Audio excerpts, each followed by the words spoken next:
tesis doctoral en Cárdenas. Yo también me acuerdo de cuando aprendí biofísica y química con usted y todos los enlaces del carbono con el oxígeno, y sirve hasta ahora. Bueno, es un gusto para mí estar aquí y compartir un poco de lo que yo hago con ustedes. Me acaban de informar que la presentación la van a subir, entonces también va a estar a disposición de quien quiera verla más adelante, que no haya podido venir. Y como ustedes verán en esta primera diapositiva, yo soy un poco, o siempre he sido un poco hipomaníaco, haciendo un montón de cosas por todo lado, pero soy peruano y más que todo me identifico como arequipeño, como todos nosotros, y todo lo que hago y trato de hacer es para devolverle a esta ciudad tan linda lo que me ha dado, ¿no? Entonces, yo soy neurólogo y neurofisiólogo, pero desde que me fui del Perú he venido desarrollando la pedagogía médica y me he preparado en este tema para poder ofrecerles a mis alumnos la mejor calidad de educación médica complementaria posible. Entonces eso los voy a compartir con ustedes de qué se trata, de cuál es el fundamento del sustrato, para que profesores aquí presentes lo puedan utilizar con sus alumnos y para que los alumnos también entiendan cómo se aprende y puedan usar estos conceptos para mejorar sus propios métodos de estudio y de aprendizaje. Siempre me acuerdo que desde el colegio, en la universidad, me preguntaban ¿cómo estudias?, ¿no? Y yo la verdad no sabía qué responder porque yo solo estudiaba. No podía expresar en palabras qué método usaba, qué estructura tenía, ¿no? Pero ahora sí. O sea, tengo más de 30 años y recién puedo hacerlo. Imagino que varios de ustedes estarán en ese mismo, o habrán tenido esa misma duda, ¿no? ¿Cómo estudio? ¿Cuál es la mejor forma de aprender? ¿O cuál es la mejor forma de enseñar? ¿Y por qué esa es la mejor y no otras? Muy bien. Entonces, neuropedagogía es un término que combina varios campos y que son la psicología, la neurociencia y la pedagogía, y otros utilizan la palabra neuroeducación, pero al final es lo mismo. Entonces la psicología estudia el comportamiento, ¿no es cierto?, la mente. La neurociencia estudia o quiere entender cómo funciona el cerebro, y la pedagogía pues es el estudio del aprendizaje y la enseñanza. Como ustedes combinan todo eso, tenemos neuropsicología, o neuropedagogía, perdón, que es de lo que vamos a hablar hoy. Hace varios años, muchos han intentado combinar estas tres ramas, ¿no es cierto?, para ofrecer lo mejor a los alumnos y profesores.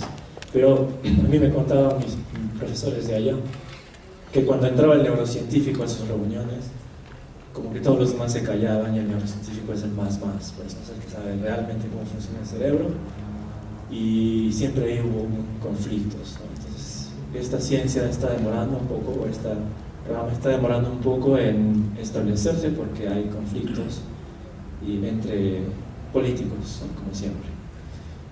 A mí me parece que las tres ramas deben ser iguales, ¿no? No aquí, ninguno no es más que otro, ¿no? Las tres son iguales, las tres trabajan de igual a igual para poder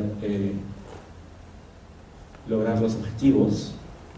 Entonces, hoy vamos a hablar de lo que está, este es el contenido. Hoy vamos a hablar de qué define un buen profesor, qué es lo que hace un buen profesor. Luego vamos a hablar de la estructura o anatomía del aprendizaje, el ciclo del aprendizaje, la tabla periódica de la enseñanza y finalmente el cerebro durante el aprendizaje. Entonces, ¿qué define a un buen profesor? Si ustedes se hicieran esa pregunta, ¿qué responderían? ¿El que me divierte en la clase? ¿El que me deja salir temprano? ¿El que me invita a comer de repente? ¿No? Cada uno tiene conceptos diferentes desde su punto de vista. Les hago esta pregunta y ustedes traten de responderla ya. ¿Cuál es el objetivo más importante de la enseñanza? Y partiendo de ahí vamos a tratar de definir qué es lo que define a un buen profesor realmente.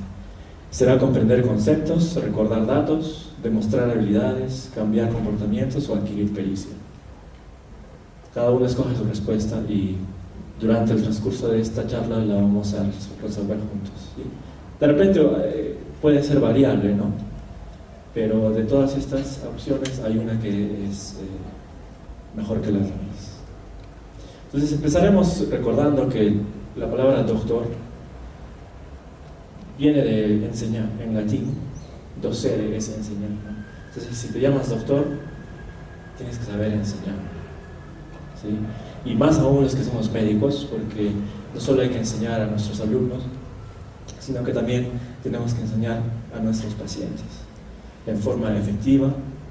¿Y para qué enseñamos entonces? Para que los estudiantes y pacientes comprendan y recuerden, y a mí lo que me parece más importante es para producir un cambio de comportamiento, ¿sí? Entonces, otra pregunta para la audiencia. ¿Ustedes creen que un buen profesor nace con esa habilidad de ser un buen profesor o se hace? O sea, lo tiene que aprender, o las dos cosas, ¿sí? Pues vayan pensando eso, ¿no? Este es un modelo muy efectivo, para mí por lo menos, que les voy a explicar el día de hoy, que es el modelo EDRM. ¿Ya? En inglés siempre ponen todo en abreviaturas, no acrónimos, y nos estamos copiando nosotros, aunque ni siquiera lo entendemos a veces. Entonces, en español es EDRM: evaluar o evaluación, diseño, referencia y modelo. Entonces, evaluación es cómo mediré que mis objetivos se han cumplido, objetivos tanto de aprendizaje como de enseñanza. Y vean que lo estoy mencionando al comienzo, ¿no? Antes siquiera de decir qué voy a enseñar, cuál es el tema, etcétera, etcétera. Primero, cómo voy a medir que mis objetivos se han cumplido. Luego, cuáles son los elementos esenciales que tengo que aprender o enseñar para cumplir ese objetivo. Luego, referencia. Entonces, ¿qué camino debe seguir el alumno para dominar ese material? Y finalmente, el modelo es utilizando el ciclo de la pedagogía para construir sobre lo que el aprendiz ya sabe. Y aquí hay un problema con algunos docentes, porque así sea el más novato, todo el mundo sabe algo, ¿no? Y es la obligación del docente, que se supone que es el experto, evaluar, aquí arriba, evaluar a cada uno de sus alumnos para saber en qué nivel está cada uno de sus alumnos, y el docente se adapta a cada uno de sus alumnos para construir conocimiento encima o por sobre lo que ya sabe. Muchos docentes lo que hacemos, y me incluyo porque cuando yo empecé a enseñar también hacía lo mismo, simplemente empezaba a dictar, ¿no? A brindar conocimientos que para mí eran importantes, pero no me daba el trabajo de repente de conocer a mis alumnos, ¿no? Saber a qué nivel están primero. Entonces no se olviden que esto es muy importante en el ciclo de la pedagogía, ¿ya? Entonces, todos conocen esta aula, ¿no? Alguna vez la han visto. Y si no, significa que yo ya estoy demasiado viejo. Este profesor Girafales, ¿cierto? Girafales. Era muy querido, ¿no es cierto?, por sus alumnos, y incluso don Ramón llegó a ir a la clase a aprender inglés, etc. ¿Qué es lo que lo hace un buen profesor? Entonces, regresando a la primera pregunta, ¿qué hace a un buen docente, a un buen maestro? De repente que es un orador muy entretenido, ¿sí? O que su enseñanza tiene un enfoque muy bien estructurado, o de repente pues que enseña intuitivamente, o que evalúa a sus alumnos, o es interactivo con los alumnos, o que domina el tema de repente, o que tiene experiencia en educación. Si ustedes tuvieran que escoger una de esas, ¿cuál elegirían?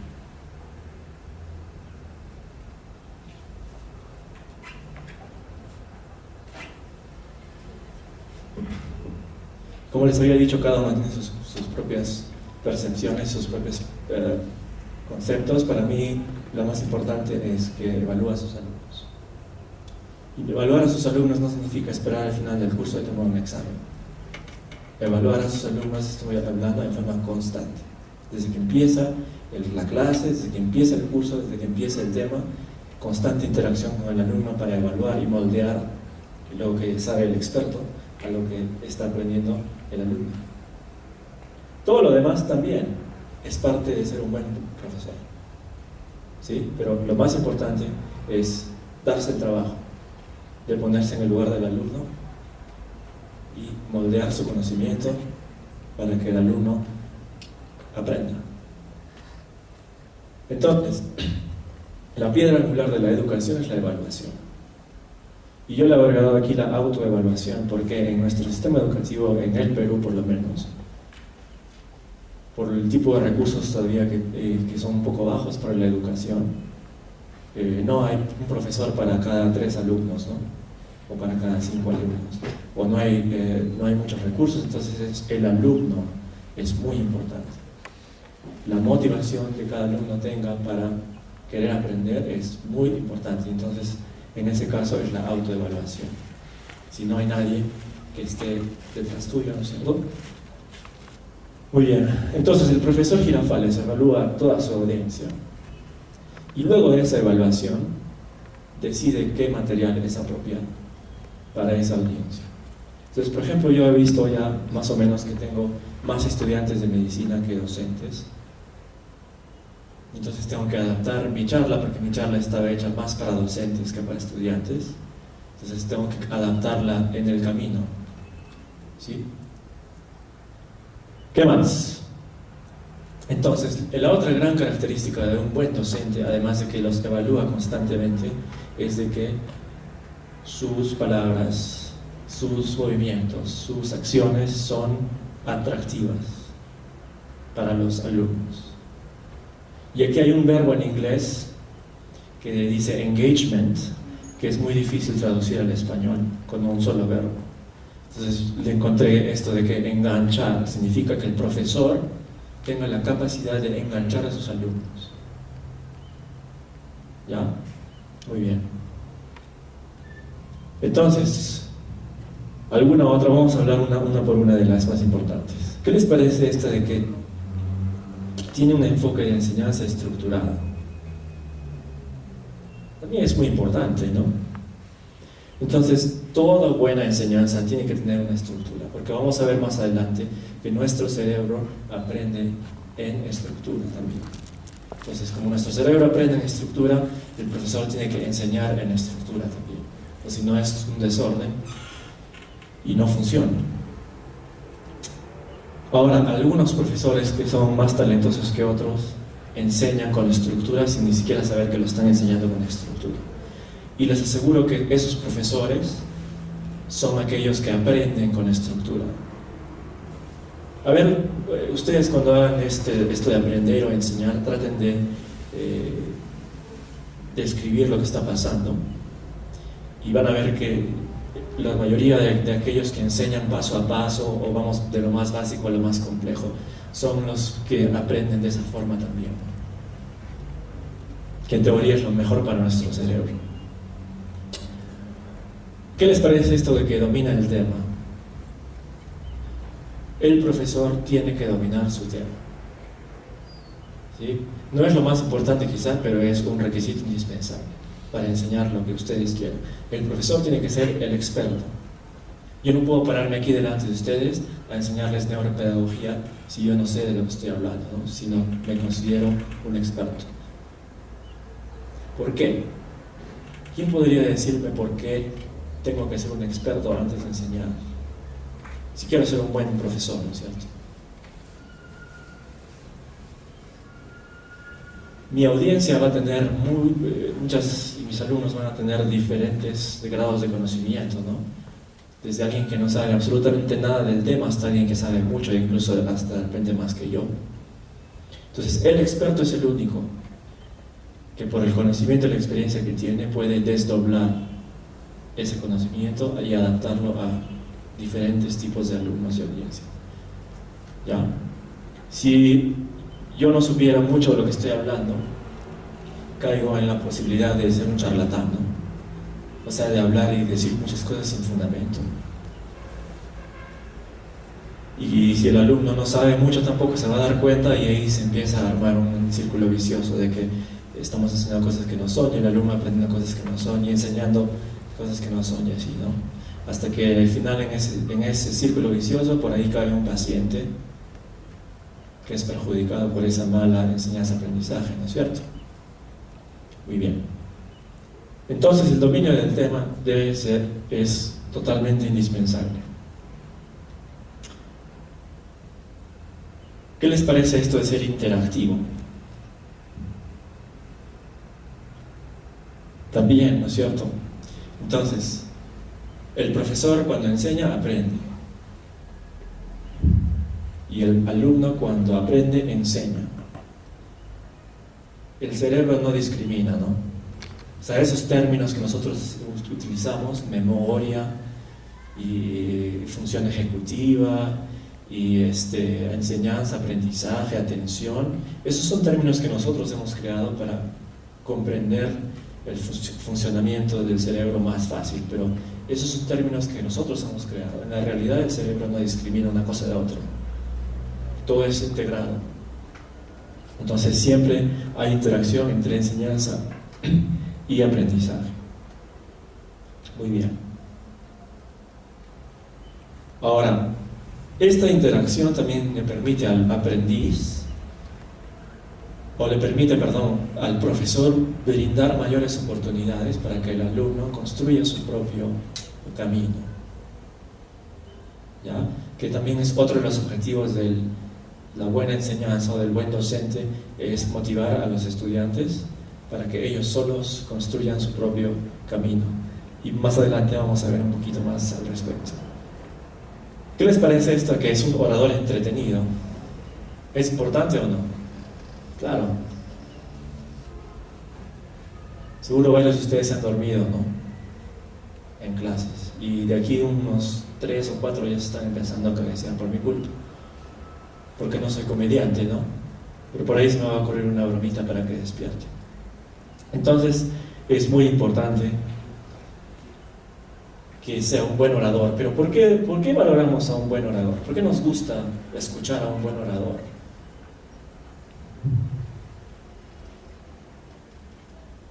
¿Se ha puesto a pensar alguna vez por qué te gusta escuchar a un buen orador? Ajá, muy bien. ¿Otra? Entonces, el buen orador te engancha. ¿Se acuerdan lo que habíamos hablado hace un rato? Así esté hablando barrabasadas. Si es un buen orador ¿no? que está contento, como el Chato Barraza, creo que es, ¿cierto? Por ejemplo. Sus chistes pueden ser malísimos, pero por la forma en que los cuenta, te hace prestarle atención, hasta de repente te hace reír.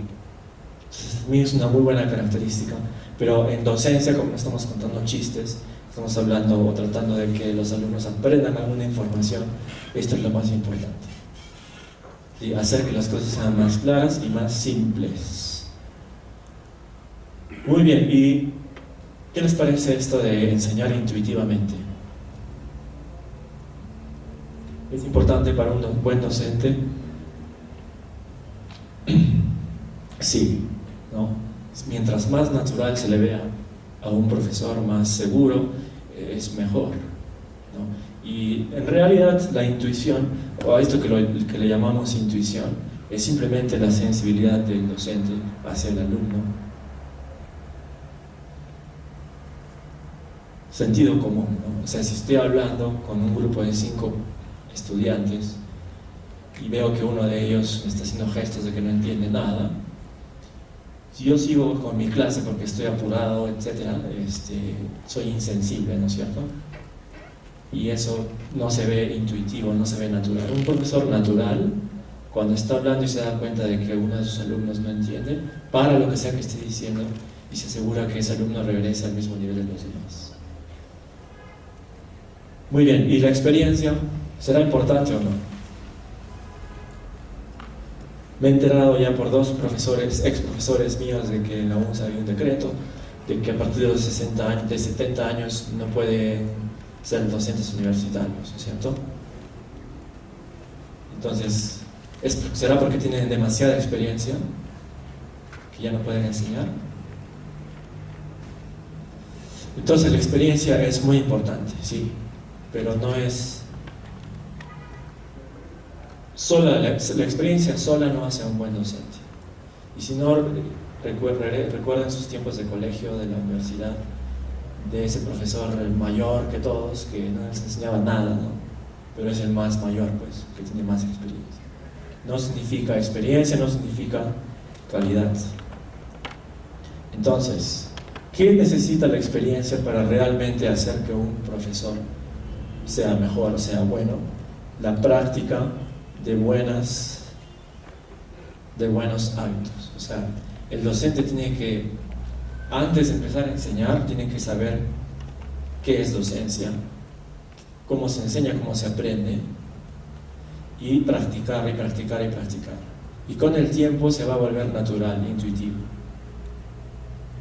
Si un profesor empieza mal, porque nadie le enseñó cómo se enseña o cómo se aprende, y simplemente lo hace a su manera, pero no está muy bien y sigue practicando lo mismo y lo mismo y lo mismo y hace lo mismo por 50 años de experiencia, no es un buen profesor, ¿no?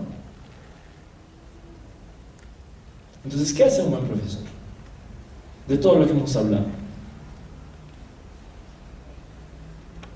Primero, que el profesor identifica qué objetivos se van a cumplir en esa sesión educativa, en esa pequeña interacción con los alumnos, etc. Número 1. 2, evalúa continuamente a los alumnos para cumplir este objetivo.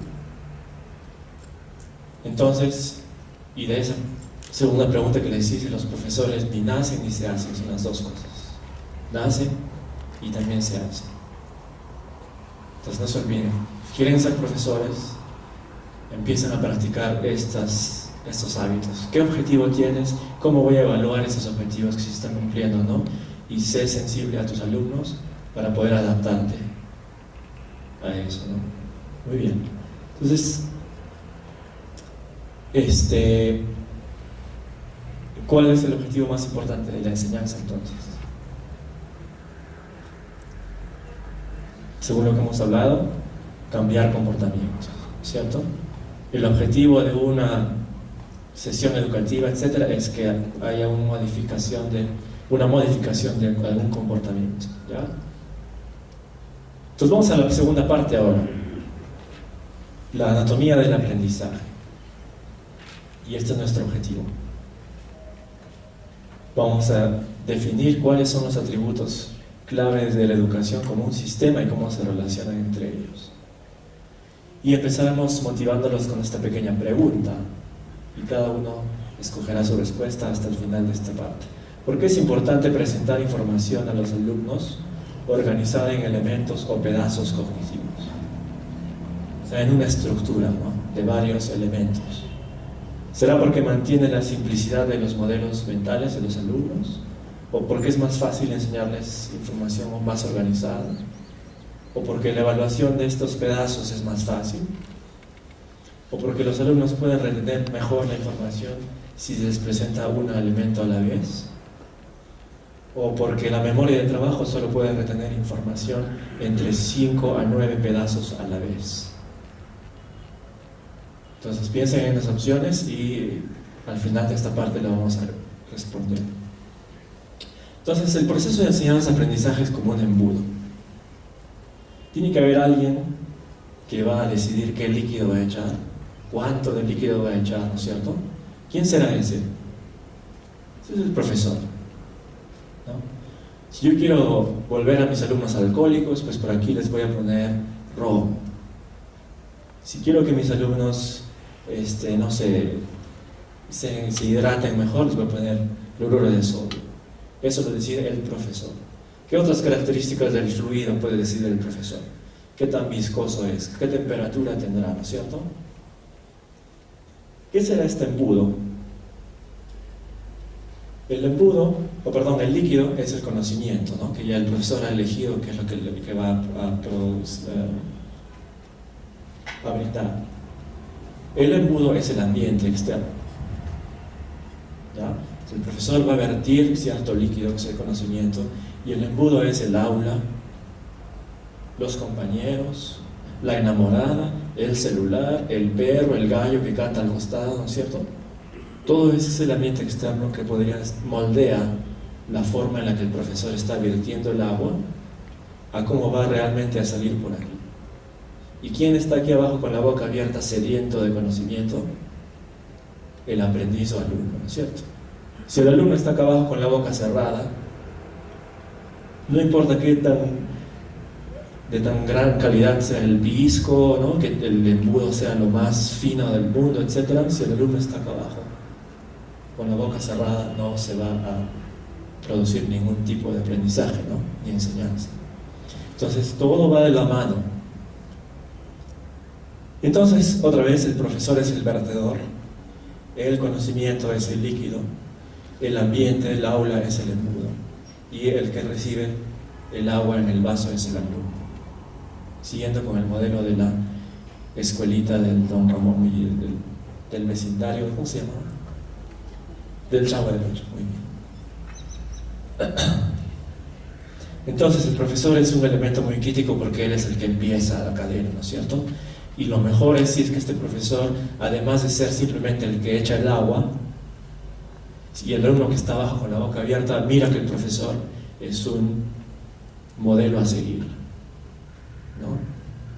Es un ejemplo como ciudadano.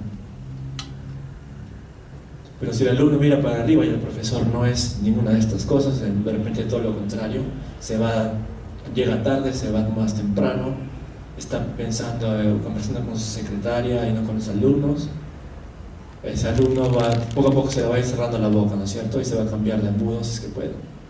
O simplemente ya no va a querer aprender, va a perder el interés. Entonces es muy importante el profesor. Y ese líquido que va a verter tiene que tener estructura y objetivos, como hemos visto en la primera parte. Muy bien. Les había adelantado en este modelo que les mostré de que la primera parte es la evaluación, ¿no? Y entonces el profesor tiene que decidir cómo voy a evaluar ese objetivo, ¿ya? ¿Qué voy a medir en mis alumnos para ver si realmente se ha cambiado el comportamiento o no que quiero? Entonces eso lo tiene que decidir el profesor para hacerlo de forma continua, ¿ya? Muy bien. Y obviamente para poder hacer esto de forma efectiva, el profesor debe comprender la neuropedagogía y debe comprender cómo funciona la enseñanza-aprendizaje, que lo vamos a ver más adelante. Además, obviamente, como hemos hablado ya, tienen que ser expertos en el área que estén desarrollando. Y luego, simplemente se vuelve intuitivo y natural y para los profesores que están en ese nivel es muy lindo hacerlo. No se siente como una pérdida de tiempo, ni sientes que te tienen que pagar para enseñar. Simplemente lo haces porque te gusta y entiendes el proceso y tienes objetivos y eres un experto en el tema y estás viendo a otra gente salir como tú, ¿no? Muy bien. El conocimiento. ¿Qué es el conocimiento? Es el agua que está cayendo del profesor.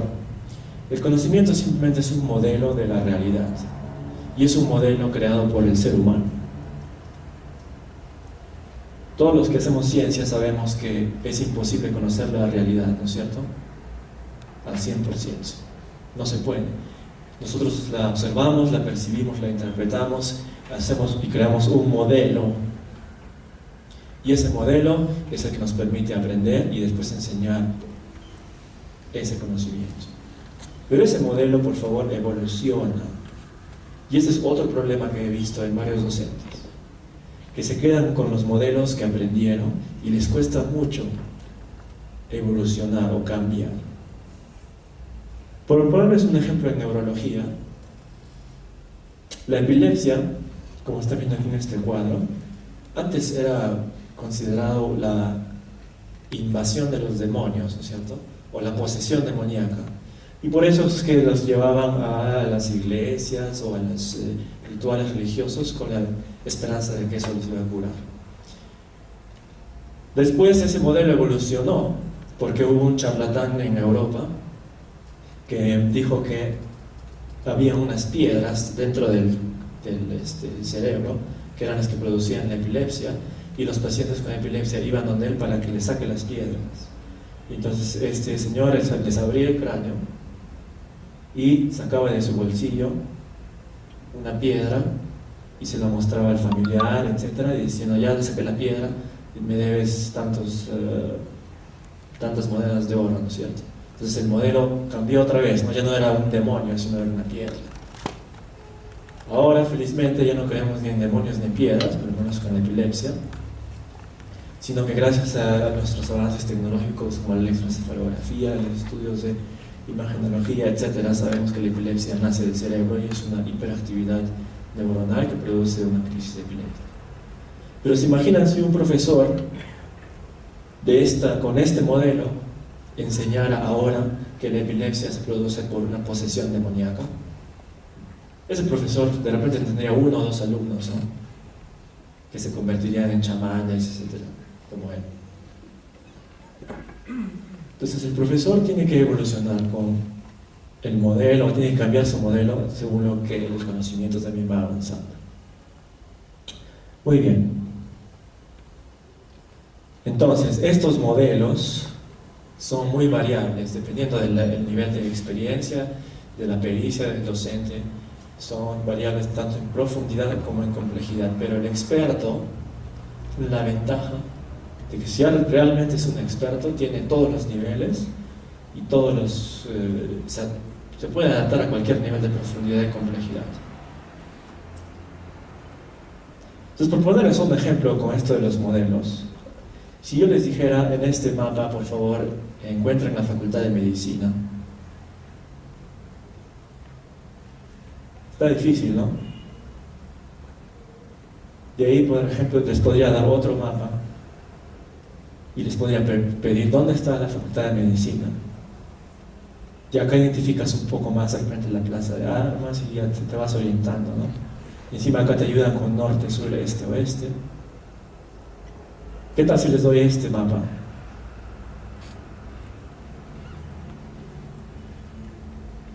O este. Entonces, los 3 mapas, o los 4, 1, 2, 3, 4, son lo mismo. Es lo mismo. Es un modelo de la realidad, ¿no es cierto? Es un modelo de la realidad.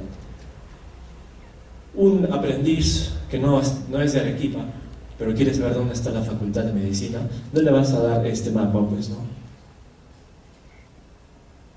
Este será para los arequipeños que viven aquí varios años y que pueden identificar aquí más o menos las avenidas principales y las va siguiendo una por una y ya dices, acá está la Facultad de Medicina. ¿Te das cuenta? Pero ¿quién adapta? ¿Quién decide qué mapa le doy a qué alumno? Es el profesor. O sea que esto no lo puede enseñar un profesor nuevo, ¿no es cierto? Que viene de Lima y no sabe ni siquiera dónde queda la Plaza de Armas. Muy bien, y no solamente el conocimiento está influido por los niveles de complejidad, etcétera, sino también por el alumno, ¿no? Su nivel basal del alumno. Hay diferentes grados de inteligencia, diferentes niveles de atención, vienen de diferentes lugares, diferentes culturas, diferentes creencias, preferencias, personalidad. Todo esto tiene que hacer el docente. Por algo somos docentes, ¿no? Por algo decimos que somos profesores. Muy bien, ahora el embudo, el ambiente, es el lugar en donde se produce este proceso de enseñanza-aprendizaje, del cual a veces podemos controlarlo y a veces no. Por ejemplo, yo había preparado mi charla para tener mi laptop aquí conmigo, en el podio, y yo manejarla desde aquí, pero no está. Entonces, a veces no tenemos control de nuestro ambiente, ¿no? O qué tal si ahora estamos aprendiendo, hablando, etcétera, y decide un grupo de alumnos de biología empiezan a jugar fútbol acalado, etcétera. Tampoco no hay control sobre eso, ¿no es cierto? Lo que sí, el profesor debe hacer todo lo posible para que el ambiente donde se produce el aprendizaje sea lo más atractivo posible para el alumno y con la menor cantidad posible de distracciones. ¿Está bien? ¿Por qué? Porque la atención es muy frágil. Más adelante les voy a enseñar de qué se trata esto de la atención. La atención es muy frágil porque es un proceso voluntario. Ustedes eligieron voluntariamente estar aquí y eligen voluntariamente que su cerebro preste atención a algo. Ese es el primer paso del aprendizaje, es la atención. Si en el aula está llena de cuadros, de arte muy lindo, ¿no es cierto? Y encima hay un perrito que entra y sale de vez en cuando, o hay unos alumnos que están ahí viendo en su celular videos del partido de Perú, etc. Todas esas distracciones van en detrimento del aprendizaje. Entonces el profesor tiene que hacer lo posible para disminuir las distracciones y mantener la atención del alumno, que para mí, con mi experiencia de profesor, les digo que es lo más difícil, es mantener al alumno motivado durante el tiempo en que estés enseñando lo que quieres enseñar. Muy bien, entonces, otra pregunta. La pedagogía debe ser diferente, dice, de acuerdo a cada ambiente de aprendizaje. ¿Cuál es la característica más importante de estas 4 que debe variarse de acuerdo a cada ambiente? ¿Será el método de enseñanza, por ejemplo, didáctico versus socrático? ¿Será el uso de medios audiovisuales? ¿Será la forma de evaluar al aprendiz o alumno? ¿O será la forma de enganchar al aprendiz o alumno? Por lo que hemos ido discutiendo aquí, seguro varios ya tienen una idea. ¿Qué es lo que debe el profesor cambiar según el ambiente que no puede controlar, ¿no es cierto? La respuesta es la forma de evaluar al alumno. Y de eso parte de lo que hablamos al comienzo, ¿no? Lo más importante que debe hacer un profesor antes de empezar es preguntarse, tengo mi objetivo definido, ¿cómo voy a evaluar ese objetivo? ¿Qué es lo que voy a hacer para ver si esos alumnos han cambiado su comportamiento o no? Entonces, eso es lo más importante que se debe cambiar según el ambiente. Muy bien, y ahora vamos a entrar un poquito más a la parte ya más de neurociencias, ¿ya? Y por favor les voy a pedir, si es que alguno tiene alguna dificultad porque estoy usando términos muy profundos, que levanten la mano. Y con todo gusto lo amplío más. Entonces, este señor Miller en 1956, bastante tiempo, ¿no es cierto?, nos habló de una teoría muy interesante que es este mágico número 7 más menos 2. Y simplemente significa que el cerebro, en un momento determinado, solo puede manejar un cierto número de datos, un cierto número de elementos de información, que justamente es el 7 más menos 2. Lo ideal es que sean 7, pero si tomaste tu cafecito, estás medio hiperactivo, puedes ir hasta 9. Ahora si ya es medianoche y estás que te cabeceas, de repente puede ser hasta 5. Pero entonces de 5 a 9 es el rango. Entonces, ¿qué implicancia tiene esto para la enseñanza? Entonces, si el profesor sabe que sus alumnos, así sean, son seres humanos, ¿no? Todos somos seres humanos. Entonces, si un profesor sabe que el cerebro solo puede manejar de 5 a 9 datos o elementos cognitivos, no puede estar sobrecargándolo, ¿no es cierto?, con un montón de información. Y la clase, su sesión educativa, debe tener máximo ese número de elementos, no más. Ni menos tampoco, porque si es menos de 5, te vas al otro lado y los alumnos se desmotivan, se aburren y tampoco aprenden. Entonces es muy importante. Ahora, estos números, o este rango de 5 a 9, se le conoce como elementos o pedazos cognitivos. Y el profesor debe estructurar sus actividades según este número. Lamentablemente, y esta es otra de las cosas muy interesantes que está cambiando, o que está haciendo que la enseñanza-aprendizaje sea un reto más difícil, es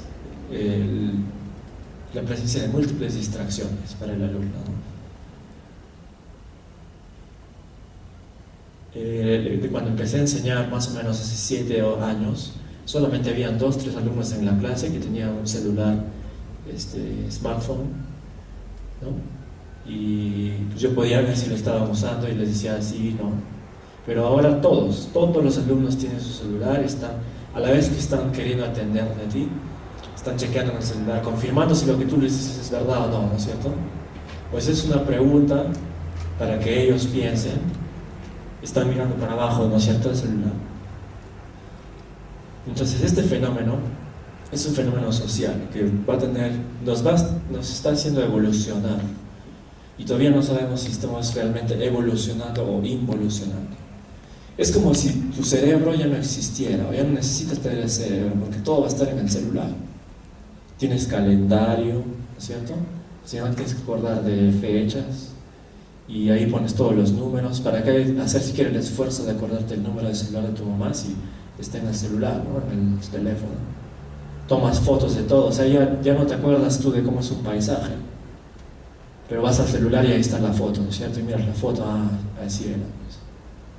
Entonces es como si estuviéramos trasladando nuestro cerebro al celular, a la computadora. Un gran reto para la docencia, de aquí en adelante. Y no sé cómo terminar, espero que, especialmente los estudiantes de medicina, especialmente, y hay trabajos científicos al respecto. Entonces, tratar de evitar el multitasking, ¿no es cierto? Que a la vez que estás haciendo una cosa, estás pensando en otra, y mirando la hora, y te llaman, y tienes sed, y tengo frío, y etcétera, ¿no? También viene de parte del alumno, ¿no es cierto? Mi objetivo en esta media hora es aprender el ciclo cardíaco, y me voy a concentrar en esto. Y el profesor también, mi objetivo en esta media hora es enseñar el ciclo cardíaco, y lo voy a hacer de la mejor manera. Entonces este número 7 más menos 2 lo tomó otro investigador, otro pedagogo, y le llamó la teoría de la carga cognitiva.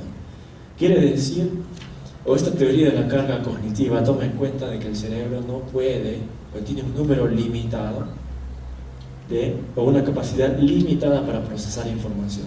Y en este sentido las computadoras nos superan, porque las computadoras tienen una capacidad mucho más grande que la nuestra, ¿no? O sea, una computadora no es de 5 a 9 datos. Una computadora puede procesar millones de datos a la vez. Nuestro cerebro no. No estoy diciendo que las computadoras sean mejores que nuestros cerebros, por si acaso, ¿no? Ya más adelante les diré cuál es la ventaja que tenemos nosotros. Lo que sí, entonces, si nuestro cerebro tiene capacidad limitada, entonces no podemos aprender en forma ilimitada tampoco. Si tienes un examen de anatomía de tórax o de neuroanatomía, de acá a un mes, el peor pecado que puedes cometer como profesor y como alumno es querer enseñar todo al final, o querer aprender todo en los últimos días antes del examen. Por esto, demostrado. Ahora, hay algunos que son muy hábiles, ¿no? Y se amanecen una noche antes del examen y se aprenden toda memoria, y les va bien el examen, pero no han aprendido nada. Te aseguro que a las 2 horas después del examen les preguntas y no se acuerdan de nada. Entonces, eso tampoco está bien, porque no estás modificando un comportamiento y no estás cumpliendo los objetivos realmente, ¿no? Y ahí, ¿cuál es el problema? El problema no es el alumno, el problema es la evaluación. Si los profesores sabemos que es así, ¿por qué seguimos tomando esos exámenes? ¿No? 20 preguntas de opción múltiple para que es pura memoria, ¿no? Y todavía el alumno, como es hábil, el estudiante de medicina, utiliza su memoria de corto plazo. Claro, estudio todo un día antes y está en mi memoria de corto plazo, en mi lóbulo frontal, y lo voy a utilizar ese mismo día en el examen, y les va a ir bien en el examen, pero no van a aprender nada. Entonces nosotros deberíamos cambiar nuestros métodos de evaluación. ¿Se acuerdan? Lo más importante es evaluar al alumno para asegurarnos que realmente hay un cambio de comportamiento. Un examen no está asegurándote que es un cambio de comportamiento, ¿no? ¿O sí? O tener la nota más alta en el ENAM o en el concurso de internado significa que eres un buen médico y que tienes bien a tus pacientes. No. Entonces vamos a hablar un poquito de la memoria que hemos empezado a mencionar. Entonces para la pedagogía existen dos grandes tipos de memoria: la memoria a corto plazo y la memoria a largo plazo. La memoria a corto plazo también se le llama memoria de trabajo, pero esto es para la pedagogía. En neurociencia, la memoria de trabajo y la memoria a corto plazo son distintas, ¿ya? Entonces, esta es la memoria que está en el lóbulo frontal, en la corteza prefrontal, y en la que solo se pueden retener de 5 a 9 elementos a la vez. La memoria de largo plazo, sí esta puede retener información ilimitada, y esta memoria a largo plazo está en el lóbulo temporal. Entonces, aprender desde el punto de vista neurocientífico es trasladar esa información del lóbulo prefrontal o frontal de corto plazo de trabajo hacia el lóbulo temporal y convertirla de largo plazo. Y entonces nuestros métodos tanto de enseñanza como de aprendizaje deberían adaptarse a esta realidad, ¿no? ¿Cómo podemos optimizar nuestra enseñanza y nuestro aprendizaje para que esto sea pues lo más efectivo posible? La ventaja que tenemos, ahora sí, esto nos hace mejores que las computadoras por si acaso, es que nuestra memoria a largo plazo, como es ilimitada, la podemos utilizar en cualquier momento, adaptarla a cualquier situación. O sea, la memoria del lóbulo temporal, el lóbulo frontal la puede sacar, dependiendo de las circunstancias, y utilizar esa memoria para crear nuevas memorias o para hacer algún tipo de actividad, etc. Eso no pueden hacer las computadoras, ¿no? Porque la computadora tendrás un disco duro, pero tú tienes que decirle qué archivo quiero abrir, etc. Muy bien. Y la forma como la información o de la memoria de trabajo se traslada hacia la memoria a largo plazo es justamente en forma estructurada, con estos pedazos cognitivos que les he estado hablando ya. No pueden ustedes en forma desordenada leer un montón y creer que todo eso se les meta a la memoria de largo plazo, que es lo que hacemos una noche antes del examen, ¿no es cierto? Eso se va a quedar con toda seguridad en la memoria de corto plazo del trabajo. La única forma de que tú te asegures que esa información va a ser aprendida y retenida a largo plazo es haciéndolo en forma estructurada, poco a poco, con objetivos, con evaluaciones de cada uno de esos elementos. Entonces todo lo que les he dicho les voy a mostrar en forma gráfica para que me dejen entender un poco más. Entonces aquí está el cerebro, el lóbulo prefrontal, que es la parte del lóbulo frontal que tiene que ver con que nos hace más seres humanos, ¿no es cierto? Por aquí está el lóbulo temporal, que les había dicho que es el área donde se almacena la memoria de largo plazo. Entonces, nuestro cerebro está expuesto a mucha información, ¿no? En este mismo instante, a tu cerebro le llega información de cómo se siente el asiento donde estás, es duro, es blando, cómo estoy agarrando el lapicero para que no se me caiga, ¿sí? Oh, Dios mío, qué aburrido, mejor me voy, pero me queda maleducado, mejor me quedo, ¿no? Todas esas cosas están llegándole a tu cerebro. ¿Qué debe pasar para que esta información entre a la memoria de corto plazo?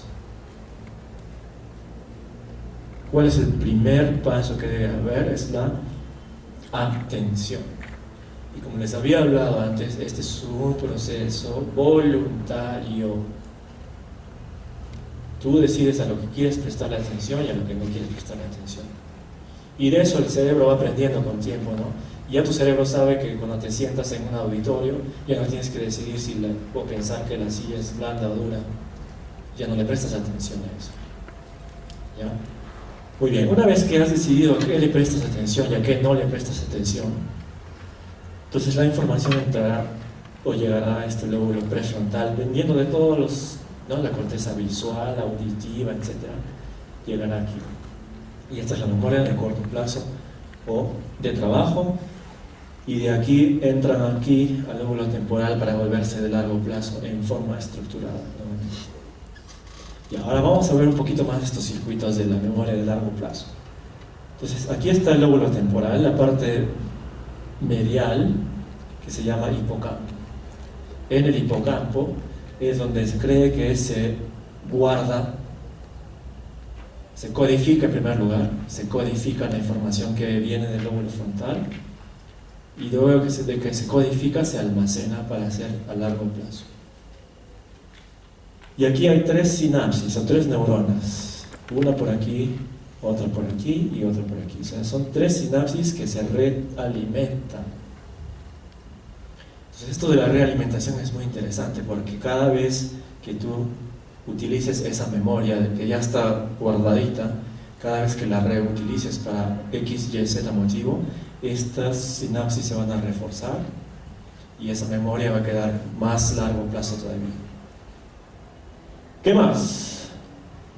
¿Qué les parece esta clase? Los alumnos.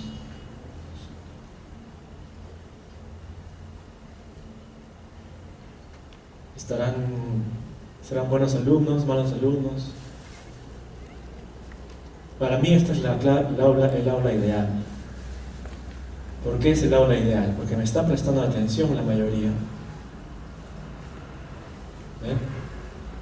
Y no me están solo prestando atención, sino que me están prestando atención con emociones diferentes. Por ejemplo, aquí este está medio enojado, ¿no? Este está preocupado. Este de acá está entre preocupado y triste, ¿no? Por acá hay uno que parece que no entiende nada, y aquí hay uno que se está riendo. Entonces hay varias emociones en mis alumnos. ¿Por qué a mí me gusta tener una clase así, un aula así? Es porque yo sé que el circuito del hipocampo, está muy cerca de las partes del cerebro que regulan a las emociones. La amígdala y todo este circuito de aquí, del fornix y el cíngulo, tienen que ver con el control y la regulación de las emociones. Entonces la mejor forma de reforzar el aprendizaje es haciéndolo a través de las emociones. Si tú eres capaz de hacer a tu alumno reír durante el concepto más importante que estás dictando, nunca se va a olvidar. También si lo haces enojar. Por eso es que varios de nosotros, con nuestros profesores más antiguos que nos metían un correazo, ¿no? O con el chicote no nos daban a veces cuando no sabíamos algo. Yo me acuerdo muchas cosas de historia del Perú y educación familiar porque me acuerdo de... Simplemente se me viene el concepto de acordarme del dolor del chicote. ¿Sí? Entonces, no limiten a sus alumnos en este sentido. Lo más importante es que a pesar que están con diferentes emociones, están prestando atención. Y eso es la puerta de entrada al cerebro de los alumnos, es la atención. Lo que sí más bien está prohibido es eso, ¿no? Eviten, como puedan, eviten que sus alumnos se les duerman en clase. Muy bien. ¿Qué más? Hay una curva muy importante que es la curva del olvido de Ebbinghaus. Este fue un investigador que hizo varios estudios para demostrar que el conocimiento aprendido decae con el tiempo y creó esta curva para enseñarnos y a darnos datos más precisos. Entonces, del 100% de lo que aprenden en una aula, en una actividad X, miren, a los 20 minutos ya se descayó a 60%. A la hora ya estás entre 40 y 50%. A los 2 días ya se cayó al 20% y de acá va cayendo más lentamente. En cambio, miren aquí, si utilizamos estos refuerzos cada cierto tiempo, miren cómo el primer refuerzo te subió otra vez al 100%. Después, otros días después, 2 o 3 días después, 100%, incluso más, ¿no? Vas construyendo. Entonces, nuestros métodos de enseñanza y sus métodos de los alumnos de aprendizaje deberían utilizar esto, ¿no? Un alumno no puede esperar aprender yendo a una clase y de ahí no ver el tema más hasta el día del examen, ¿no? O hasta la noche antes del examen que se ponen a leer todo. El profesor tampoco. El buen profesor, durante el desarrollo del curso, te va reforzando los conceptos más importantes de las primeras clases, ¿no? Y te lo dice, ¿ah? ¿Sí? ¿Para qué? Para evitar este olvido. Entonces, cuando nosotros creamos Acumet, lo hicimos justamente para utilizar todo este conocimiento en beneficio de los alumnos.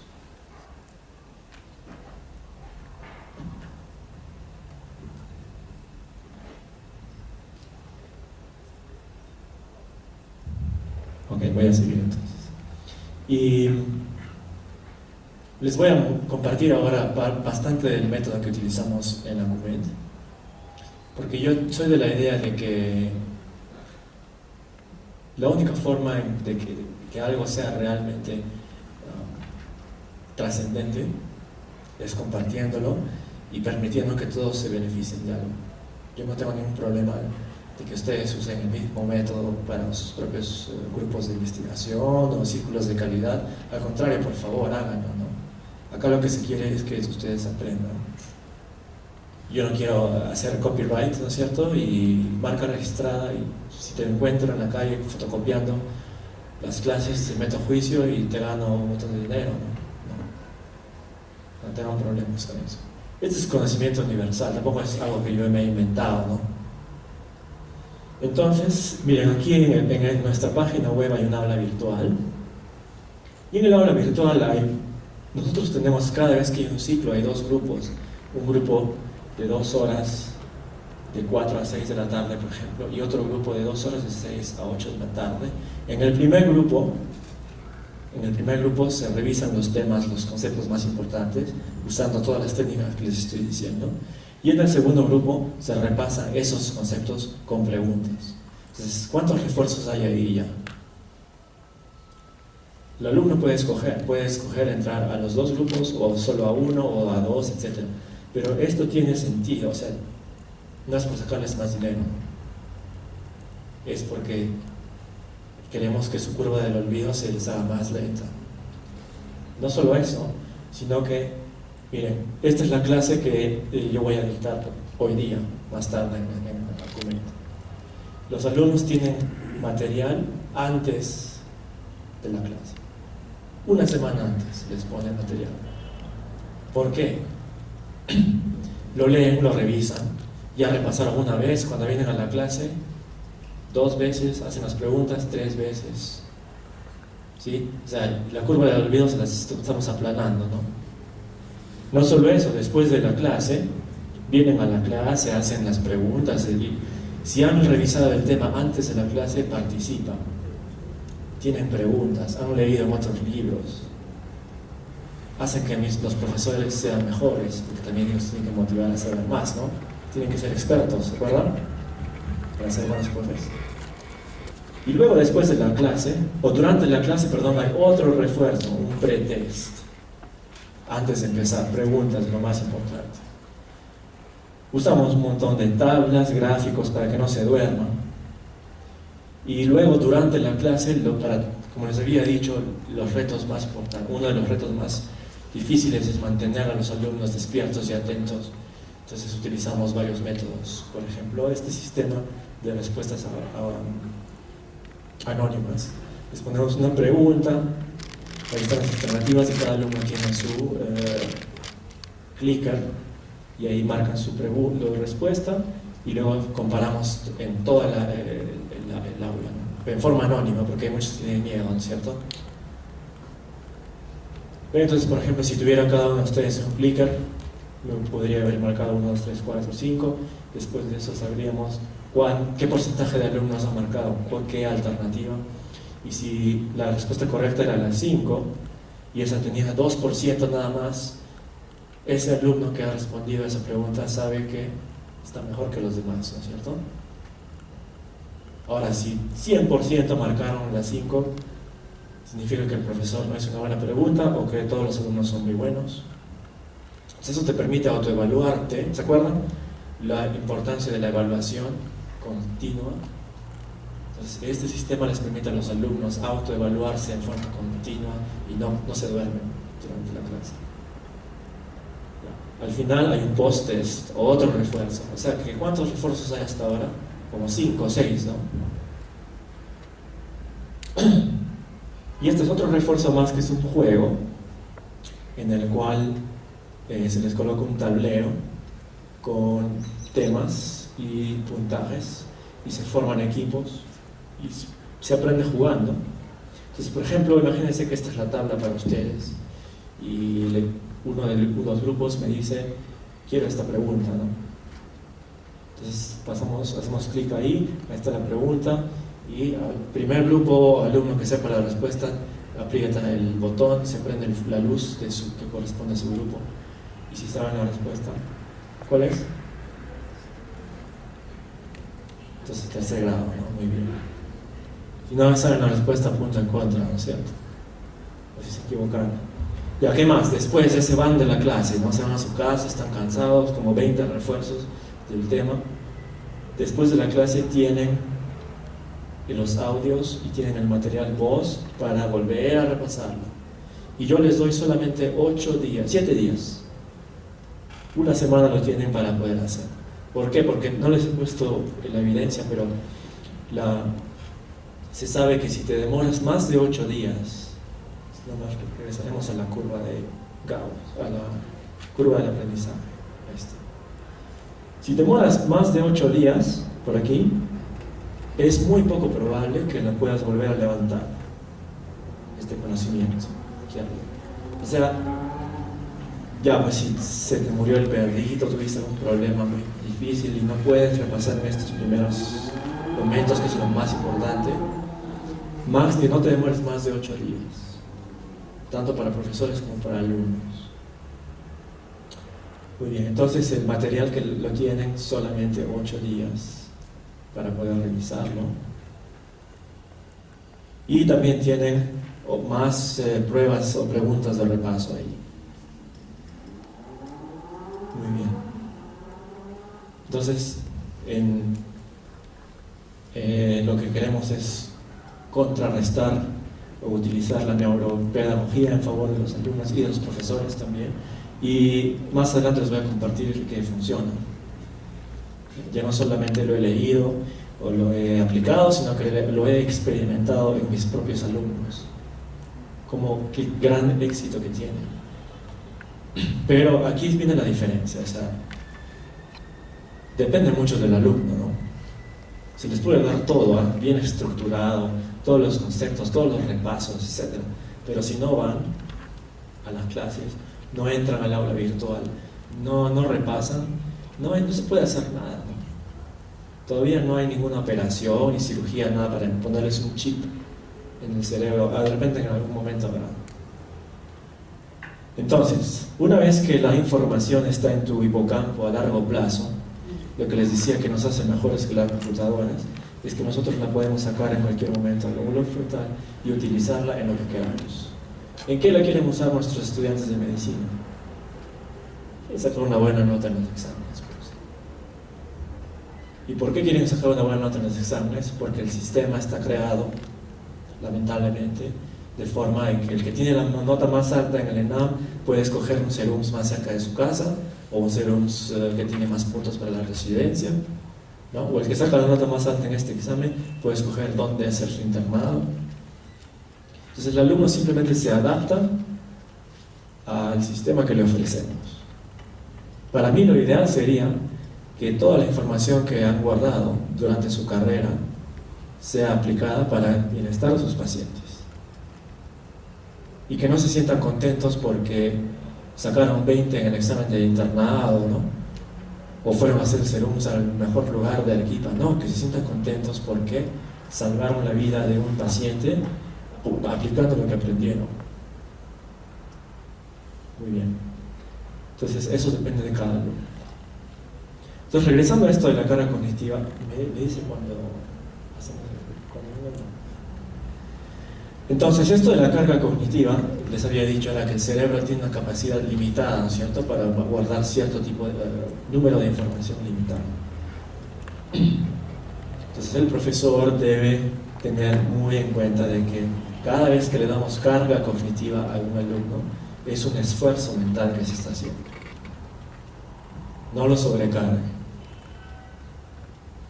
Y entonces, imagínense que esta es la carga cognitiva, acá está lo más bajo y acá está lo más alto de conocimiento, de información que le quieren dar. Y pues lo ideal es tener un balance que está, ¿se acuerdan?, entre 5 y 9 elementos cognitivos a la vez, ¿no es cierto? Entonces tenemos que entregarles a los alumnos información balanceada, lo suficientemente compleja para que sea interesante y los mantenga enganchados, emocionalmente ¿Cómo puedo decir esto? Así es, muy bien. Pero no tan difícil como para que se sobresature su cerebro, ¿no? ¿Ustedes no han sentido alguna vez, cuando empiezan a estudiar cálculo, por ejemplo, que entiendes que es X más Y, ¿no es cierto? Ya por ahí estás bien, y te ponen un símbolo que nunca en tu vida has visto, otro más allá y ya no te empieza a salir humo? Eso es el esfuerzo mental que estás haciendo, es demasiado. Entonces ahí el profesor tendría que venir a explicarte ese símbolo que significa, por qué lo estamos haciendo, etcétera, etcétera. Entonces lo ideal está aquí, ¿no? Entre 5 y 9. Si te vas muy acá, muy poquita información, se van a aburrir. Si te vas por el otro lado, ¿no? Sobrecargados, lo ideal es estar aquí en el medio, entonces. Entonces, por ejemplo, aquí esto de la carga cognitiva muy elevada, es interesante considerar la contaminación externa. Porque si tú como profesor les estás dando de 5 a 9 elementos cognitivos a la vez, pero por ahí lo llaman por teléfono o hay distracciones en el ambiente, ya le aumentaste la carga, ¿no? Entonces el profesor debe tratar de controlar esta contaminación externa. Por el otro lado, no solamente es el número de elementos cognitivos, sino también cómo se transmite la información, ¿no? Si es muy aburrido, muy monótono, etc., también se te van a dormir igual. ¿Y qué más? Entonces, a veces nosotros, como somos expertos, cometemos el error de querer enseñar todo lo que sabemos.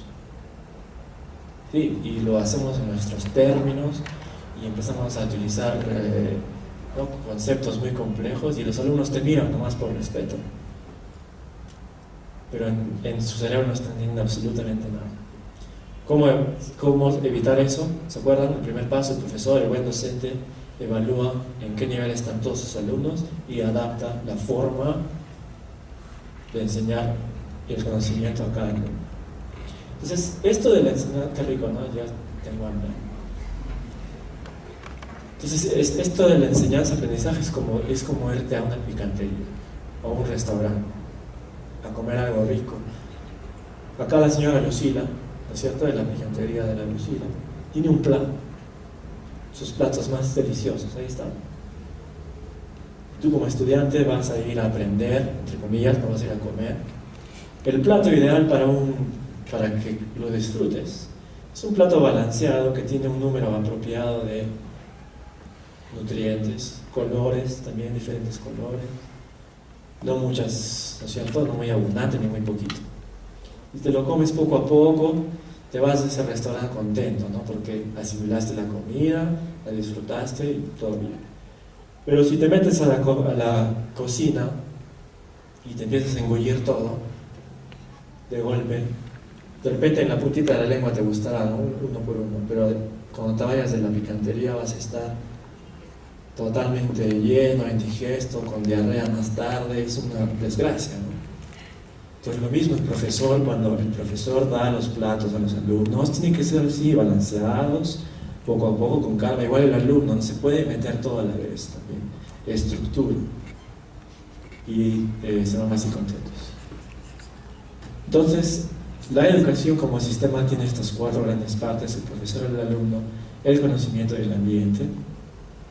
El conocimiento, recuerda que es un modelo de la realidad, que es muy variable en complejidad de dimensiones y que el único que puede modificar ese modelo y adaptarlo a los alumnos es el experto, ¿no? Es un profesor que sepa lo que hace, o sepa su tema.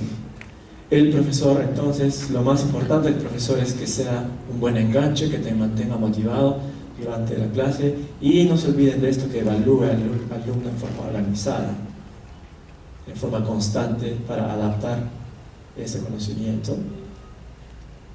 El alumno, entonces, lo más importante que recuerden es que la memoria de trabajo de este alumno solamente puede manejar de 5 a 9 elementos en forma simultánea, y en el ambiente, dependiendo si lo puedan controlar o no, pues hará que este proceso sea mejor o más difícil.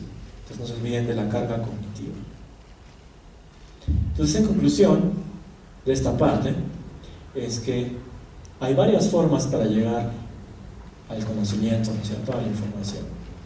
Si el líquido aquí está, el conocimiento, este es un mapa que puede ser, ¿se acuerdan? Diferentes tipos de mapa que les he enseñado, tridimensional, plano, geológico, etc.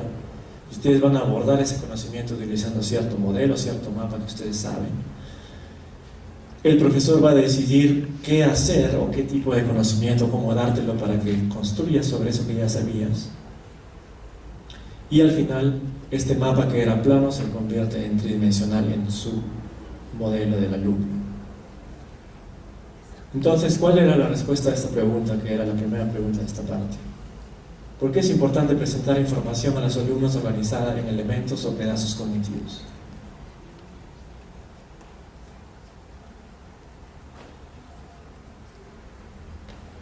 ¿Por qué? Porque la memoria de trabajo solo puede retener entre 5 a 9 elementos a la vez. ¿Está bien?